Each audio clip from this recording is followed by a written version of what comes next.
So welcome, our beloved, brilliant colleague, Fiona. We so appreciate your consistent visionary leadership. And as always at SETC, we begin all things by acknowledging our creator, by acknowledging the original stewards of the various lands we're on.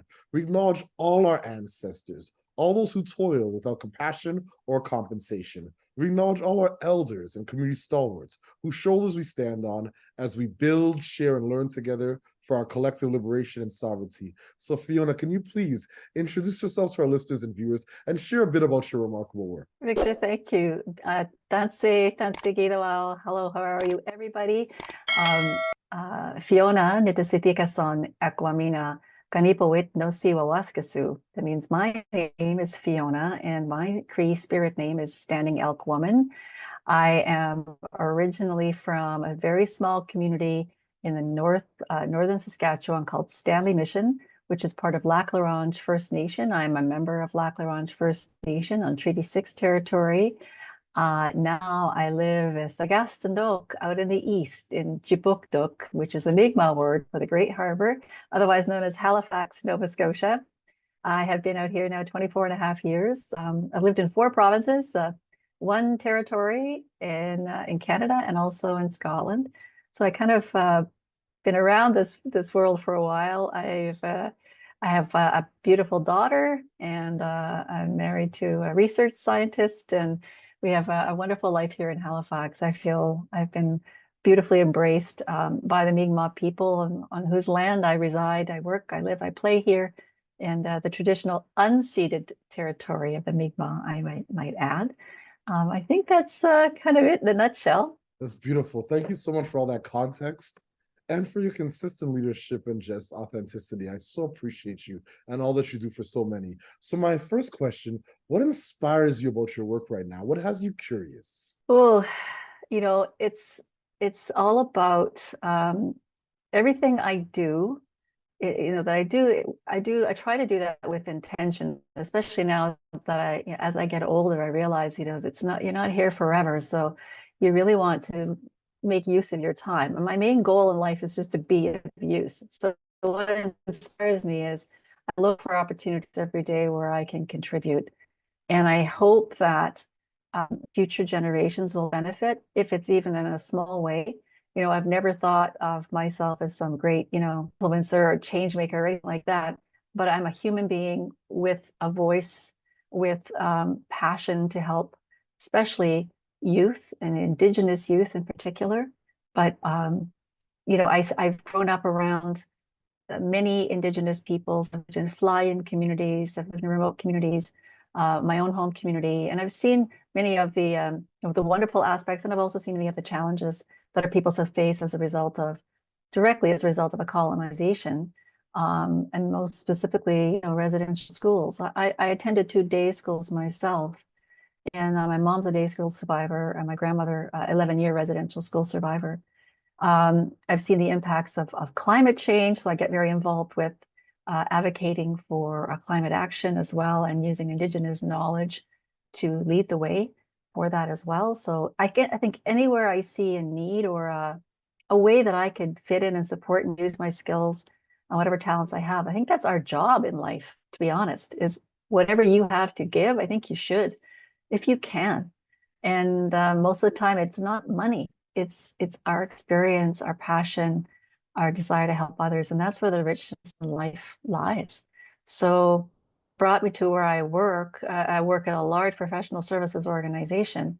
And my original job was to be the lead marketer for the Atlantic region. That's my background, marketing communications. That had really nothing to do with me being an Indigenous woman, a First Nations woman, but it didn't take very long for me to realize that I was working in an environment at the time. While it was wonderful, I couldn't find any other Indigenous people that worked at the organization that I work at. And this is 8 years ago, sorry, now. And it was after the Truth and Reconciliation Commission of Canada released its 94 calls to action.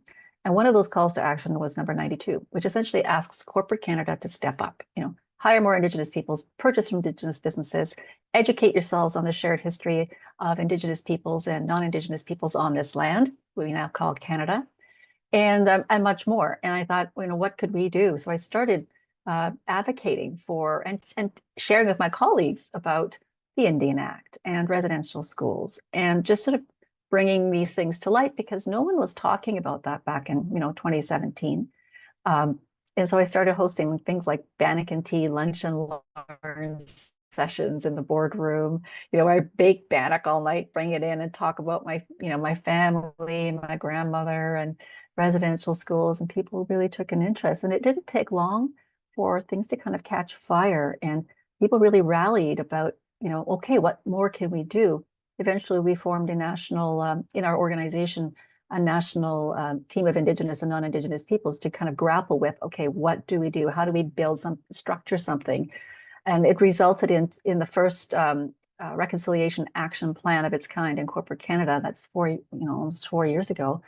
And we are in the next phase of creating a refreshed action plan, because we've managed to, hit most of the marks that we set out to accomplish back in those days. And so just seeing that momentum has been, what encourages me. And what I'm curious about is, what more can we do? Because there's always something more we can do to make the world a better place. I know that sounds cheesy, but, we live in tough times. We live in very difficult times all around the world.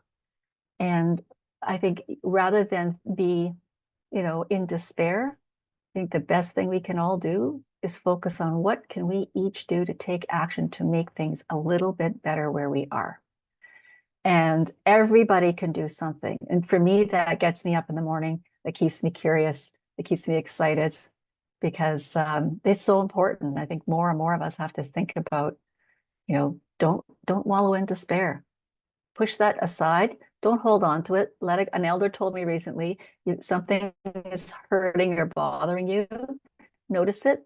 Don't hold it in your hand for too long. Let it go. Focus on what is you want. Speak the words of what you want. Speak the words of what you want. Those words lead to your actions. Those words lead to change.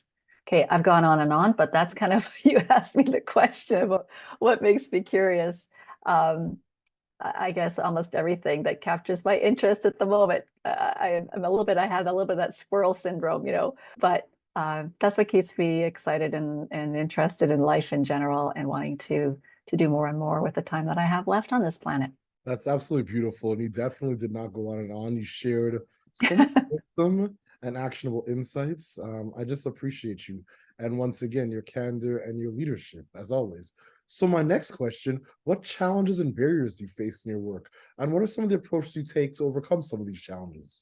Well, without becoming too specific, I will say haven't been that many, in the sense that most of the ideas that I and my colleagues put forward are embraced. At the very least, there's a curiosity about, why do we want to enact certain change? Like recently, we brought in most organizations. I'll just use this as an example. Most organizations have 3 days bereavement leave. It's just kind of a standard thing, which you think about as kind of, to most Indigenous peoples, if we go to our home communities, if somebody has passed, it can take a number of days, the whole process that we go through. And in our tradition, we need 4 days. We have sacred fire.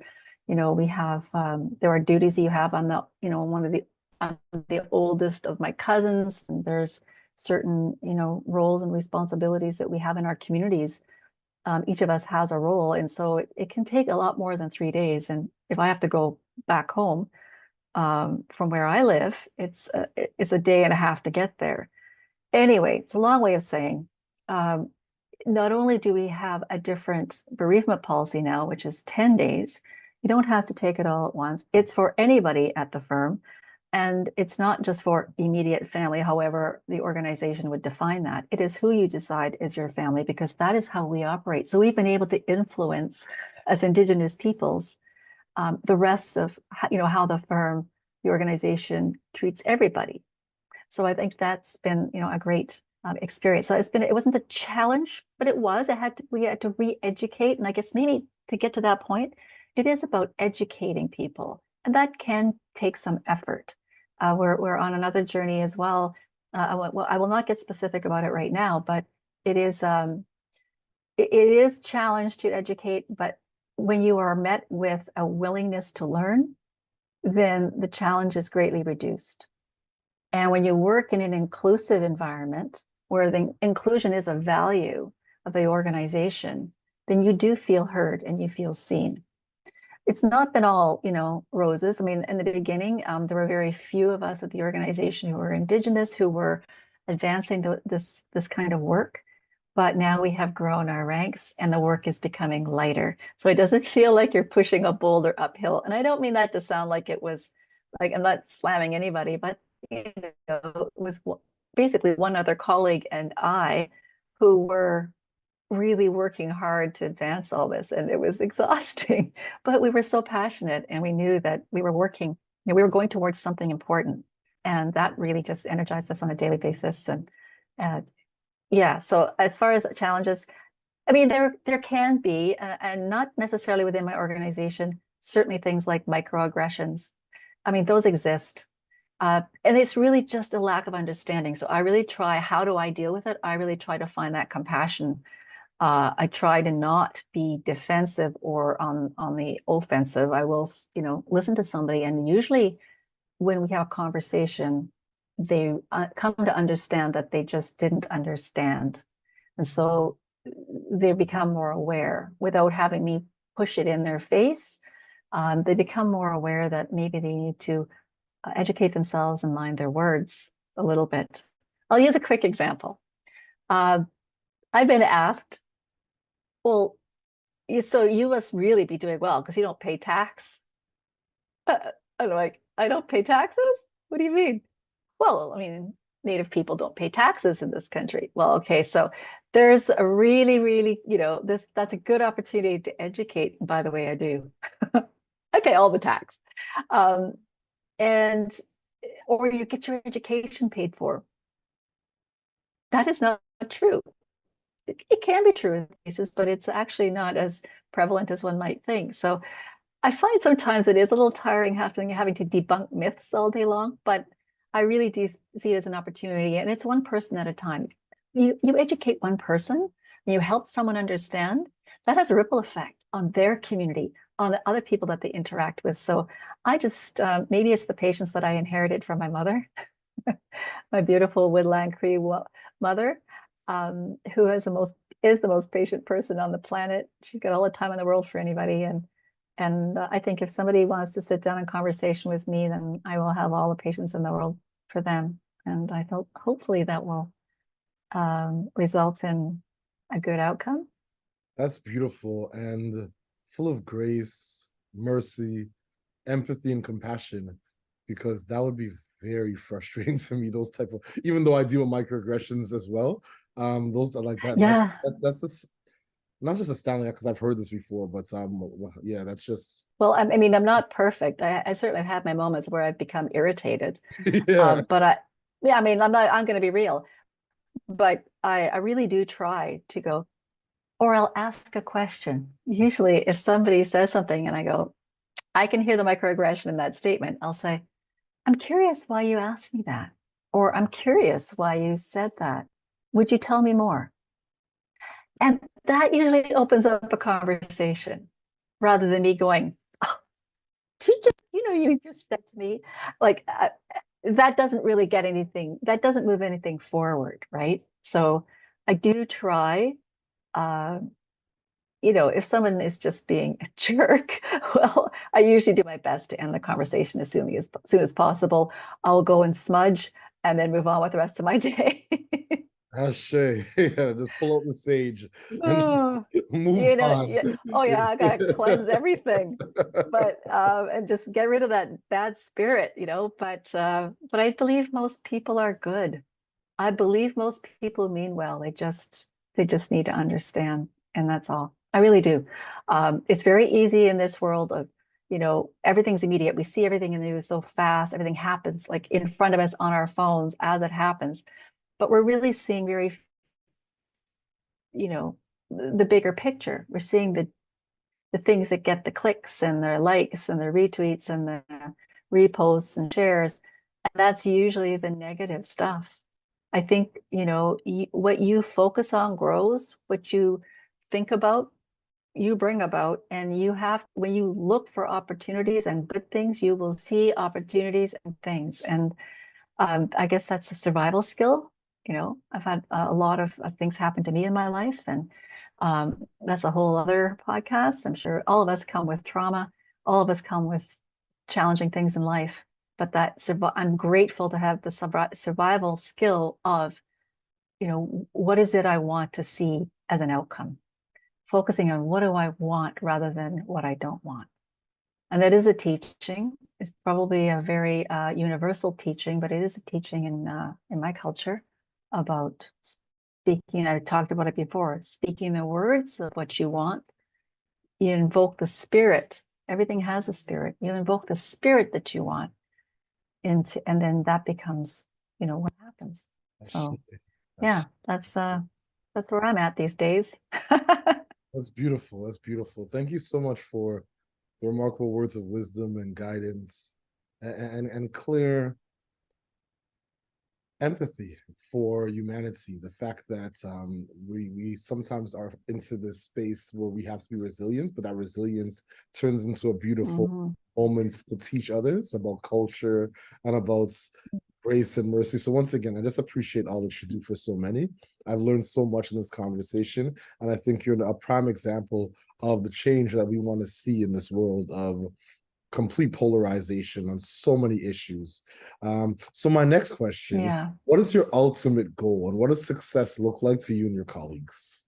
Well, I think if I can speak on behalf of my colleagues first, ultimate goal is decolonization of our workplace, but more broadly to bring corporate Canada on the journey of reconciliation, because we're not going to wait for governments to do it, and that doesn't make sense. It's going to take all of us, not only corporate Canada, and I say corporate Canada broadly. Most of us work for, those of us who live in Canada, or what we now know as Canada, are working for some sort of company.